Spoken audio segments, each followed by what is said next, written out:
ጠያቂ አንዲት ሴት በኖርማል ወይም ደግሞ በተፈጥሯዊ መንገድ እንዴት መውለድ እንደምትችል እባክሽን አካፊን ያልሽውን በትንሹ ለማካፈል እሞክራለሁ። እዚህ ጋር መግለጽ የምፈልገው ይህን ሀሳብ ሳካፍል እንደ ሐኪም ብቻ ሳይሆን አምጦ እንደወለደ እናትም ጭምር ማካፈል እፈልጋለሁ።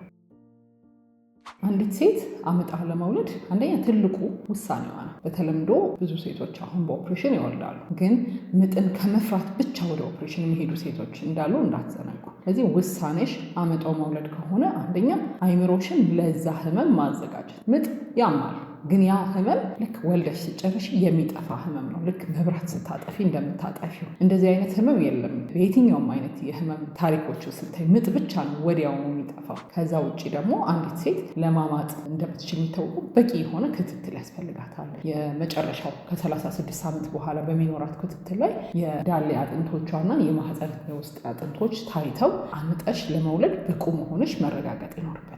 ከዛ ቀጥሎ ያለው የፅንሱ አቀማመጥ ኖርማል አቀማመጥ መሆን አለበት። ከዛ ደግሞ በቂ የሆነ ወይም ደግሞ ከመጠን በላይ ያልወፈረ ፅንስ ነው አመጠሽ መውለድ ነች። እናትየው የክብደት ወይም ደግሞ የአጥንት ሁኔታ እሱ ሊወሰን ይችላል። ዳላቸው በጣም ሰፊ የሆኑ ሴቶች 5 ኪሎ አምጠው ሊወልዱ ስለሚችሉ።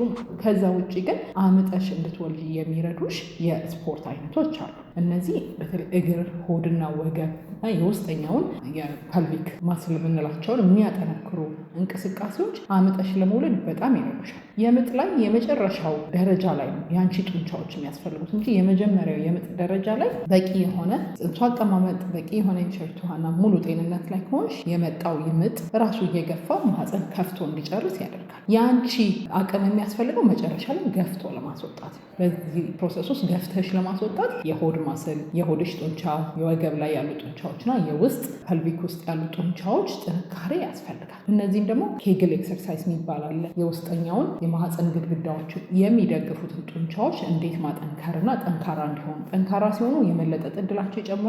ልጅሽን ገፍተሽ ለምታደርጊው ጥረት ደግሞ በጣም ያገዝሻል። ከዛ ውጭ ግን ስኳት ምንላቸው ቁጭ ብድግ አይነት ኤክሰርሳይሶች የጉልበትሽን፣ የወገብሽን፣ የሆድና የእግር ጡንቻዎችሽን ስለሚያጠነክራቸው በቀላሉ የመጨረሻውን የምጥ ደረጃ አምጠሽ ገፍተሽ እንድትወልጂ ያደርጋል። ከዛ ውጭ ግን በቂ ፈሳሽ መውሰድ፣ እንቅስቃሴ ማድረግ፣ ሰውነትሽ አክቲቭ ሆኖ ስትቆይ ምጡ በዛው ልክ በጣም ቀላል የመሆን እድሎ ሰፊ ይሆናል። ከሁሉም በላይ ግን ማስታወስ ያለብሽ አምጬ እወልዳለሁ ካልሽ ለዛ የሚሆን በቂ ጥንካሬ ያስፈልጋል። ከዛ ውጭ ምጥ ሰዓት ላይ የሚያግዙሽ የምትወጃቸውና የሚያግዙሽ ሰዎች ቢኖሩ ይመከራል። ወገብሽን የሚያሹ፣ ውሃ ሲያስፈልግሽ ውሃ የሚያጠጡሽ፣ እንደዚህ አይነት ሰፖርቶች የበለጠ ማማጥ ለፈለገች ሴት አምጣ እንድትወልድ ይረዷታል።